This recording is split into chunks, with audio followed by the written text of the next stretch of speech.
Mr. Speaker, I rise today in strong opposition to H.R. 1868, the Democrats' attempt to put a Band-Aid on their out-of-control spending, and this bill tries to remove, as the other speakers have said, the tough consequences of their continued reckless and irresponsible spending.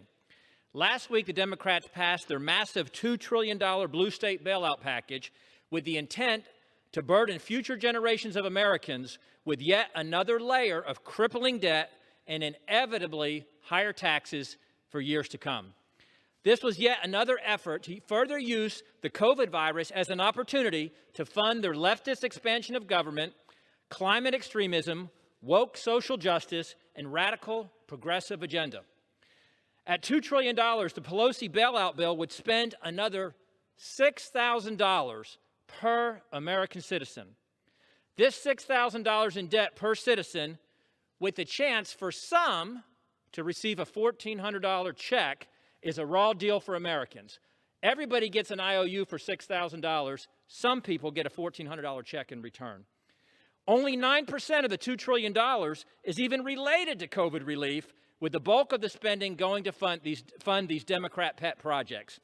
There's no pressure at all on the teachers' unions to even reopen the schools in return for the additional $130 billion in the bill.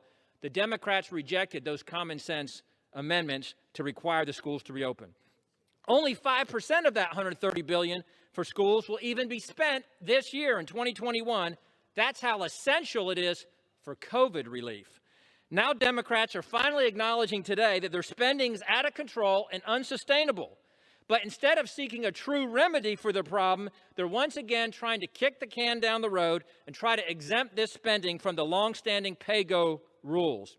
This new legislation would prevent sequestration for mandatory spending, which was only triggered in response to the reckless spending bill they passed last week. Their ill-conceived bill failed to cut funding for the unnecessary projects prioritized by Democrats, but not by the American people. The imminent future sequester cuts this new bill is intended to address came about as a result of the blatantly partisan and irresponsible bill that the Democrats rammed through last week. Our national debt is now nearing $30 trillion, an inconceivable number. It equates to about $90,000 per citizen.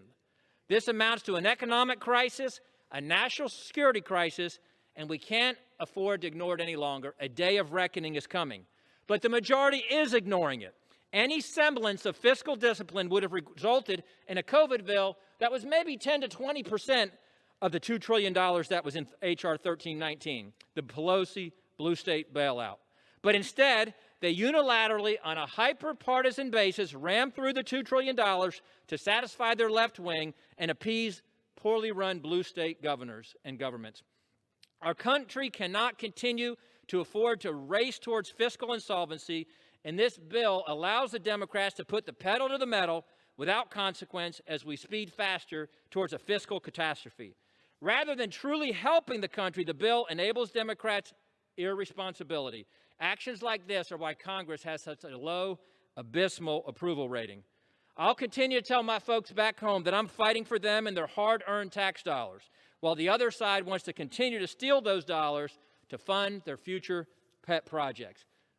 We find ourselves today truly in March Madness, and the Democrats are throwing up another airball with this legislation, and I urge a no vote on this bill, and I yield back.